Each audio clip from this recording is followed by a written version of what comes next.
صدر ایوب کے زوال کے اسباب مفرد نہیں مرکب تھے۔ ان کے اقتدار کے عصا کو 1969 سے برسوں پہلے ہی زوال کی دیمک نے چاٹنا شروع کر دیا تھا، لیکن حکمرانی کی ترنگ میں انہوں نے محسوس نہ کیا تھا۔ فروری 1962 میں ایک صاحب مدراس سے پاکستان آئے۔ وہ اپنی زندگی کے آخری ایام مکہ اور مدینہ میں گزارنے سعودی عرب جا رہے تھے۔ ایک برس سے ان کے بہت سے خطوط آ چکے تھے اور پاکستان میں چند روز قیام کے دوران وہ صدر ایوب سے ضرور ملنا چاہتے تھے۔ ان کا دعویٰ تھا وہ علم جعفر کے بہت ماہر ہیں اور ایوب خان کو چند اہم پیشین گوئیاں سنانا چاہتے ہیں۔ صدر کے ساتھ ان کی نصف گھنٹے کی ملاقات بڑی صبر آزما تھی، کیونکہ ان کی عمر 100 برس سے اوپر تھی۔ ضعیف الامری اور لکنت کے علاوہ وہ اونچا بھی سنتے تھے۔ ان کی گفتگو کافی حد تک بے سروپا تھی، لیکن ایک بات جو ہمارے پلے پڑی وہ یہ تھی کہ ان کے علم جعفر کی روح سے صدر ایوب پاکستان پر 8 یا 9 برس حکومت کریں گے۔ جب وہ صاحب چلے گئے تو صدر ایوب نے مجھے مخاطب کر کے کہا، یہ بڈھا کیا بک رہا تھا؟ میں 8 یا 9 برس حکومت کروں گا؟ کیا اس کے علم نے نہیں بتایا کہ نیا آئین نافذ ہو رہا ہے جس میں میری صدارت کی میعاد فقط 2 سال ہے؟ اس کے بعد نئی اسمبلیاں ہوں گی، نئے ووٹر ہوں گے، شاید وہ صدر بھی نیا منتخب کرنا چاہیں۔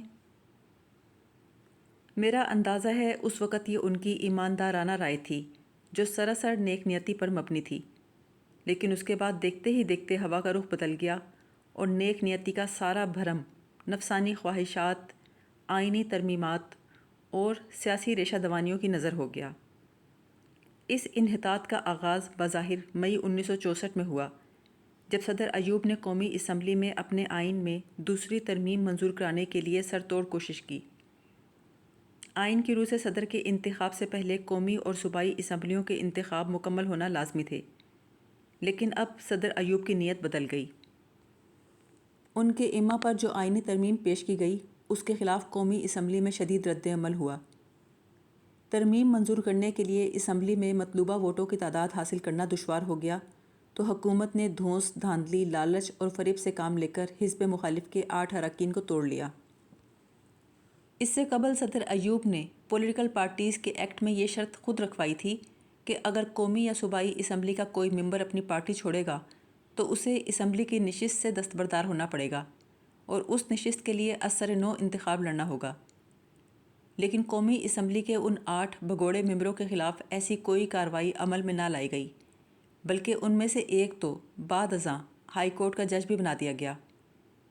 دوسرے 7 ممبروں کو کیا انعام دیا گیا اس کا مجھے علم نہیں، چنانچہ اس ترمیم کے ذریعے اب یہ قرار پایا کہ نیا صدر منتخب ہونے تک موجودہ صدر عنان اقتدار اپنے ہاتھ میں رکھے گا اور صدر کا انتخاب مرکزی اور صوبائی اسمبلیوں کے انتخاب سے قبل عمل میں لایا جائے گا۔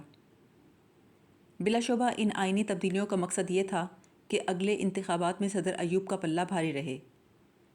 صدارتی انتخابات میں دھاندلی کی راہ ہموار کرنے کے لیے آئین کی یہ توڑ مڑوڑ عوام کی نظروں سے پوشیدہ نہیں رہ سکتی تھی۔ صدر ایوب کے اپنے بنائے ہوئے آئین کی ان کے اپنے ہاتھوں پامالی نے ان کی ذات پر بھرم اور بھروسے کا گراف گرا دیا۔ اسی برس 2 مزید آئینی ترامیم معرض وجود میں آئیں۔ ایک کے ذریعے دیہاتی سطح پر نمبرداروں، انعامداروں، سفید پوشوں اور ذیلداروں کو بنیادی جمہوریتوں کے انتخاب لڑنے کا اہل قرار دے دیا گیا تاکہ حکومت اپنے کارندے اور حلقہ بگوش زیادہ سے زیادہ تعداد ان اداروں میں شامل کر سکے۔ دوسری ترمیم سے سرکاری ملازمین کی میعاد ملازمت اور سبکدوشی کے نئے قواعد و ضوابط نافذ ہو گئے اور حکومت کی گرفت ان پر براہ راست اور مضبوط ہو گئی۔ ان اقدامات سے ان شکوک و شبہات کو تقویت ملی کہ صدر ایوب سیاست کے علاوہ نظم و نسق کے ہر شعبے میں ہتھ کنڈے استعمال کر کے اگلا صدارتی انتخاب ہر قیمت پر جیتنے کا جال بچھا رہے ہیں۔ ان آئینی ترامیم کے ساتھ ہی صدر کے عہدے کے لیے انتخابی مہم پورے زور و شور سے شروع ہو گئی۔ ملک کے بہت سے سربرآوردہ سیاسی لیڈر صدر ایوب کی مخالفت کے لیے کمر بستہ ہو گئے۔ ان میں خواجہ ناظم الدین، میاں ممتاز محمد دولتانہ، شیخ مجیب الرحمن، مولانا بھاشانی، خان عبدالولی خان، چودھری محمد علی اور مولانا مودودی کے نام سر فہرست تھے۔ ان رہنماؤں کی قیادت میں کونسل مسلم لیگ، عوامی لیگ، نیشنل عوامی پارٹی، نظام اسلام پارٹی اور جماعت اسلامی کے اتحاد سے کمبائنڈ اپوزیشن پارٹیز کی تنظیم قائم ہوئی، جس کا واحد مقصد صدر ایوب کو صدارتی انتخاب میں شکست دینا تھا۔ اس کے علاوہ ان کا کوئی اور مشترکہ لائحہ عمل نہ تھا۔ اس مقصد کو پورا کرنے کے لیے لازمی تھا کہ یہ متحدہ محاذ ایک ایسا صدارتی امیدوار نامزد کر دے جو صدر ایوب کو شکست دینے کی اہلیت رکھتا ہو۔ ان کے سامنے ایک نام تو مس فاطمہ جناح کا تھا، جو قائد اعظم کی بہن ہونے کے ناطے سے ملک بھر میں ایک خاص عزت و احترام اور جذباتی قدر و منزلت کی حامل تھیں۔ دوسرا امکان جنرل محمد اعظم خان کے نام کا تھا۔ گورنر کے طور پر وہ مشرقی پاکستان میں ہر دل عزیزی حاصل کر چکے تھے۔ وزیر مہاجرین و بحالیات کی حیثیت سے وہ مغربی پاکستان میں بھی نیک نام تھے۔ مس جناح کی جگہ اگر جنرل اعظم کو صدارتی امیدوار نامزد کیا جاتا تو یقیناً صدر ایوب کو بہت مشکلات کا سامنا کرنا پڑتا، لیکن وزیر خارجہ مسٹر ذوالفقار علی بھٹو نے ایک عجیب ترک کی چال چلی۔ نیشنل عوامی پارٹی کے ایک ممتاز رکن مسٹر مسیح الرحمان سے ان کا گہرا یارانہ تھا۔ مسیح الرحمان بھٹو صاحب کے ہم نوالہ اور ہم پیالہ ہونے کے علاوہ مولانا بھاشانی کے دستے راست بھی تھے۔ ذاتی طور پر وہ اچھی شہرت کے مالک نہ تھے اور سیاست میں مول تول کے اسرار و رموز سے واقف تھے۔ کہا جاتا ہے مسٹر بھٹو نے انہیں 5 لاکھ روپے دے کر خرید لیا۔ مسیح الرحمان کے داؤ پیش میں آ کر مولانا بھاشانی نے کمبائنڈ اپوزیشن پارٹیز پر شرط عائد کر دی کہ وہ صرف ایسی شخصیت کو صدارتی امیدوار نامزد کریں جس کا ماشاء اللہ کی حکومت سے کبھی تعلق نہ رہا ہو۔ جنرل اعظم خان ماشاء اللہ کی حکومت کا ایک نہایت اہم رکن رہ چکے تھے، اس لیے یہ شرط عائد ہونے کے بعد صدارتی امیدوار کی حیثیت سے ان کا نام خود بخود خارج از بحث ہو گیا۔ یہ حربہ استعمال کر کے صدارتی انتخاب کے سلسلے میں مسٹر بھٹو نے صدر ایوب کی ایک اہم خدمت سر انجام دی تھی۔ چند قانونی ماہرین کے مشورے سے کمبائنڈ اپوزیشن پارٹیز نے یہ خفیہ فیصلہ کیا کہ ایوب خان کی صدارتی امیدوار کی حیثیت کو سپریم کورٹ میں چیلنج کیا جائے، کیونکہ فیلڈ مارشل کے طور پر ان کی تقرری کے جو احکام جاری ہوئے تھے ان کے پیش نظر وہ آئینی طور پر کسی انتخاب میں حصہ لینے کے اہل نہیں رہے۔ اپنی قیمت وصول کر کے مسیح الرحمان نے متحدہ محاذ کا یہ راز درون خانہ مسٹر بھٹو پہ فاش کر دیا۔ حفظ ما تقدم کے طور پر صدر ایوب نے فوراً اپنی تقرری کے احکام میں مؤثر تبدیلی کر کے انہیں آئینی تقاضوں کے ہم آہنگ کر لیا۔ صدر ایوب اپنے انتخاب کی راہ میں ہر رکاوٹ کو دور کرنا اپنا حق سمجھنے لگے تھے۔ اس عمل میں ان کے نزدیک جائز ناجائز طریقہ کار کی کوئی تمیز باقی نہ رہی تھی۔ میرے خیال میں زوال کی طرف یہ ان کا ایک یقینی قدم تھا۔ صدارتی الیکشن کے دوران صدر ایوب نے دین اور دنیا دونوں سے بے دریغ فائدہ اٹھایا۔ پہلے تو ایک مشہور پیر صاحب نے اعلان فرما دیا کہ انہیں بذریعہ کشف الہام ہوا ہے کہ کمبائنڈ اپوزیشن پارٹیز کو اللہ تعالیٰ کی خوشنودی حاصل نہیں۔ اس کے بعد چند علماء کرام نے فتویٰ صادر کر دیا کہ اسلام کے روح سے کسی عورت کا سربراہ مملکت کے عہدے پر فائز ہونا جائز نہیں۔ اس مسئلے پر جماعت اسلامی کے سربراہ مولانا مودودی کی رائے یہ تھی کہ اسلام میں عورت کے سربراہ مملکت ہونے کی اجازت تو ہے لیکن مناسب نہیں۔ صدر ایوب کے حواریوں نے مس فاطمہ جناح کو نیچا دکھانے کے لیے حسب توفیق اسلام کا ہر ممکن استعمال اور استحصال کیا۔ صدارتی الیکشن کے دوران دین کے علاوہ دنیا بھی بے حساب کمائی اور لٹائی گئی۔ ایوب خان کی کنونشن مسلم لیگ کے ہاتھ میں کروڑوں کا الیکشن فنڈ موجود تھا۔ اسے جمع کرنے کے لیے ہر طرح کے حربے استعمال کیے گئے تھے۔ اکثر تاجروں اور صنعت کاروں کو امپورٹ لائسنسوں پر مقررہ شرح سے الیکشن فنڈ میں چندہ دینا ہوتا تھا۔ کچھ لائسنس فرضی ناموں پر جاری کر کے بھاری قیمت پر ضرورت مند تاجروں اور صنعت کاروں کے ہاتھ فروخت کر دیے جاتے تھے۔ اس کے علاوہ پٹسن کے کارخانوں، سوتی اور اونی ٹیکسٹائل ملوں سے بھی بھاری بھرکم چندے وصول کیے گئے تھے۔ اس بہتی گنگا میں ہر کوئی ننگا اشنان کر رہا تھا اور بہت سے کارکن اپنا اپنا ہاتھ رنگنے میں نہایت بے حجابی سے برسر عام مصروف تھے۔ صدر ایوب کے صدارتی انتخاب کی مہم میں پیسے کی ریل پیل نے سیاسی سڑن کو ایسا فروغ بخشا جس کی مثال ہماری تاریخ میں نہیں ملتی۔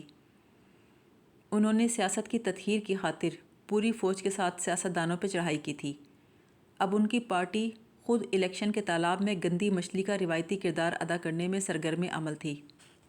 الیکشن کے بعد 3 جنوری 1965 کو جب نتیجہ برآمد ہوا تو صدر ایوب کے حق میں 49,647 ووٹ اور مس فاطمہ جناح کے حق میں 28,345 ووٹوں کا اعلان ہوا۔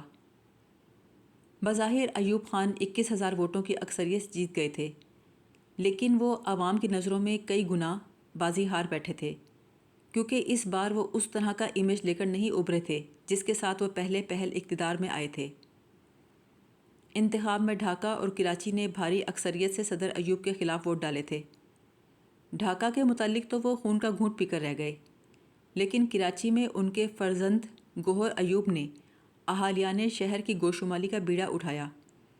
5 جنوری کو جشن فتح یابی کے نام پر کراچی میں بہت بڑا جلوس نکالا گیا، جس کی قیادت گوہر ایوب کے ہاتھ میں تھی۔ ان کے جلو میں ٹرکوں، جیپوں، ویگنوں، بسوں اور رکشاؤں کی طویل قطار تھی۔ ان سب کے ڈرائیورز اور سواریاں پٹھانوں پر مشتمل تھیں۔ صدارتی الیکشن سے کئی ماہ قبل کراچی میں ضلع ہزارہ کے پٹھاروں کی آمد شروع ہو چکی تھی۔ جشن فتح یابی کے روز شہر کی فضا پر ایک دہشت ناک غبار کی طرح چھائے ہوئے تھے۔ لیاقت آباد اور چند دوسرے علاقوں میں جلوس اور شہریوں کے درمیان کچھ جھڑپیں ہوئیں۔ اس کا بدلہ چکانے کے لیے رات کے اندھیرے میں ان بستیوں پر شدید حملے کیے گئے، آگ لگائی گئی اور کافی جانی اور مالی نقصان پہنچایا گیا۔ اس نقصان کا صحیح اندازہ کسی کو نہیں، لیکن شہیدان لیاقت آباد کی یاد منانے کے لیے ہر سال 5 جنوری کو ایک تقریب منائی جانے لگی۔ اس کارروائی سے کئی روز تک کراچی میں خوف و ہراس طاری رہا۔ پٹھانوں اور مہاجرین کے درمیان شدید کشیدگی پیدا ہو گئی۔ کچھ راویوں کے مطابق اس زمانے میں ایک بار پھر ہندو مسلم فساد کے واقعات کی یاد تازہ ہو گئی تھی۔ صدارتی انتخاب جیتنے کے فوراً بعد یہ صورتحال صدر ایوب کے نئے دور حکومت کے لیے ایک شدید بدشگونی کی علامت تھی۔ گندھارا انڈسٹریز کے بعد گوہر ایوب کا یہ دوسرا شگوفہ تھا، جس نے صدر ایوب کی ساکھ پر بدنامی، بدسگالی اور نحوست کی دھول اڑا دی۔ اس کارنامے کے بعد اس فرزند دل پذیر نے مزید کل پرزے نکالنے شروع کیے، جس سے بادی و نظر میں یہ گمان گزرتا تھا شاید صدر ایوب اس برخوردار کو اپنی ولی عہدی کے لیے تیار کر رہے ہیں۔ رفتہ رفتہ وہ کراچی کے نظم و نسق میں کافی حد تک دخیل ہو گئے۔ کچھ عرصے بعد جب انہیں کراچی مسلم لیگ کی رابطہ کمیٹی کا چیئرمین مقرر کیا گیا تو یہ افواہ پھیل گئی کہ اس تقرری کے پردے میں نوجوان کو اگلا صدارتی انتخاب لڑنے کی تربیت دی جا رہی ہے۔ کراچی میں ایسے لوگوں کی کمی نہ تھی جن کے دل میں گوہر ایوب کے خلاف غم و غصے کی آگ سلگ رہی تھی۔ اس افواہ نے جلتی پہ تیل کا کام دیا۔ اس صورتحال کا علم نہ صدر ایوب کو تھا نہ گوہر ایوب کو، کیونکہ سرکاری اور سیاسی ادارے ان دونوں کی خوشامد و چاپلوسی میں لگے تھے۔ اہالیان کراچی کی آشفتگی اور برہمی کا بھانڈا اس وقت پھوٹا جب رمضان کے پہلے جمعے کے موقع پر گوہر ایوب نے کراچی کی میمن مسجد میں تقریر کرنے کی کوشش کی۔ مسجد میں زبردست ہنگامہ ہو گیا، لوگوں نے تقریر سننے سے انکار کر دیا، ہاتھا پائی ہوئی اور گوہر ایوب کو بمشکل پولیس کی حفاظت میں مسجد سے باہر لایا گیا۔ اس احتجاجی واقعے نے ایک طرف تو گوہر ایوب کی توقعات اور خواہشات کی بساط الٹ دی، دوسری جانب صدر ایوب کے اقتدار کی سیڑھی کے پائیدان کو بھی جھنجھوڑ کے رکھ دیا۔